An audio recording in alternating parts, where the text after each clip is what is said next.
Yo, magandang araw mga kaibigan. Welcome back po sa panibago nating video, no.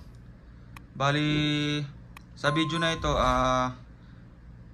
ikikwento ko sa inyo kung paano kumuha o mag-apply ng labor insurance dito sa Taiwan, no. Bali kasi kanina nag-apply ako, tapos nakuha ko rin kaagad ang result. Wala siyang computation. Bali, nandun makikita mo yung computation isa-isa. Simula nung kung kailan kayo nag-umpisang magtrabaho dito sa Taiwan hanggang sa huli. Bali, yung mga requirements po natin na mga mahalagang requirements ay unang-una dapat dala mo yung pinakaunang ERC mo. Yung pangalawa, pangatlo, pang-apat kung meron man. Tapos pangalawa, dapat dala mo rin yung old tapos yung new passport. Bawal din siyang mawala kasi kanina may nakasabay akong babae na Pilipina. Hindi niya yata dala yung old passport niya na isa kasi parang nawawala.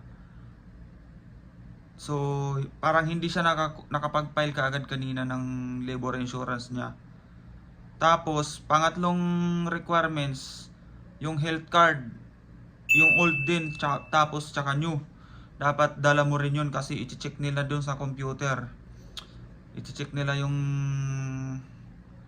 sa data, yung record mo. Dapat dala mo yun, yung tatlong requirements na yun. ERC, old and new, passport, old and new, tapos health card, old and new din. Dadalhin mo yon. Kailangan wala kang ma-miss doon kasi pag na-miss mo yon, hindi ka nila maasikaso.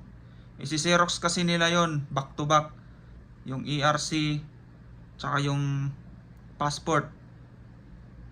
Kahit ilang passport na may copy ka, basta dito sa Taiwan, kailangan dala mo yon. Kasi doon nila isi-xerox, titignan din nila yung visa mo doon. Yung visa appearance mo na naka-attach doon sa passport. Pangalawa, may pipilapan kasi doon sa may form nila. Tapos,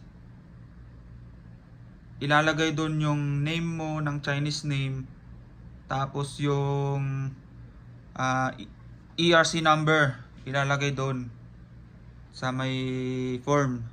Sa kanila, ikikip nila yon at nakalakip doon yung Xerox copy ng ERC tsaka passport, old and new. Bali, ganun po yung proseso ng pag-apply ng labor insurance. Tapos, ibibigay na nila yung form. Yung itong form na to, dalawa siya. Dalawang copy siya. Yung bali yung sa akin, dalawang copy kasi. Iyon ko lang sa inyo kung ilang copy sa inyo. Kasi ako dito sa Taiwan, almost 8 years ako. So, dalawang copy siya. Tapos sa likod, nakalagay yung computation ng kuan ko. Ng makukuha ko. Tapos, bali, no need na palang maglagay ng bank account. Kasi, sabi nung babae na nakausap ko, maglalagay ka ng bank account kapag naabot mo na yung 65 years old. Bali, ibibisit natin yung website nila. Tapos, ipapaalam natin na tayo ay pwede nang mag-claim ng insurance natin.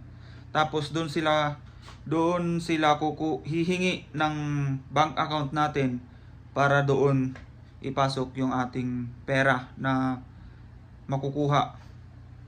Ganun lang kasimple mga kaibigan. Bali, hindi ko na rin ipinakita kung saan ako kumuha ng or nag-apply ng insurance.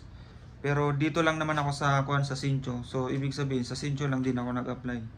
Diyan lang sa may likod ng train station.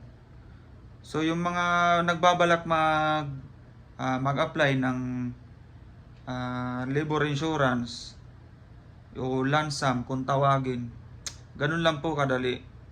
Bali, pupunta lang po kayo sa labor insurance office. Tapos, yun na. I-guide kayo dun ng kwan, ng mga tao. Pero may balita ako sa Taipei. Hindi na sila nag-accept ng walk-in. Kasi yung may kakilala ako doon, yung girlfriend ko din, nagpunta doon. Hindi na sila tinanggap na mag-walk-in. Ang in-advise sa kanila is mag-online na lang. Binigyan sila ng website. Ang problema, walang guideline. Hindi alam nila kung paano sila mag-apply. Tapos, para din daw pwede sa Pilipinas. Pero, mas maganda pa rin kung mag-walk-in. Dito sa Sincho, sa may likod ng train station, mayroong walk-in. Mas maganda kasi yun kasi bago ka umuwi ng Pilipinas, wala ka ng hassle. Hindi mo na kailangan magkalikot-kalikot kung ano yung mga gagawin mo, applyan mo. Siyempre, mag-a-attach ka pa ng kwan doon, mga Xerox, kung mayroon man, di ba? Mas maganda pa rin yung walk-in para may record ka na nakapag-apply ka na, ready to receive na lang pagdating mo ng edad ng 35 years old. So ayun, sa mga sa mga kaedaran ko, sabay-sabay na lang tayo mag-apply sa pag-receive ng ating insurance after 30 years. Kasi 35 na ako ngayon, so 30 years antayin natin. So sana may natutunan kayo at merong nakapagbigay ng tulong sa inyo yung video na ito. At syempre, salamat sa mga patuloy ninyong pagsuporta. Hanggang dito na lamang at tatapusin ko na yung aking video. Sana may natutunan kayo.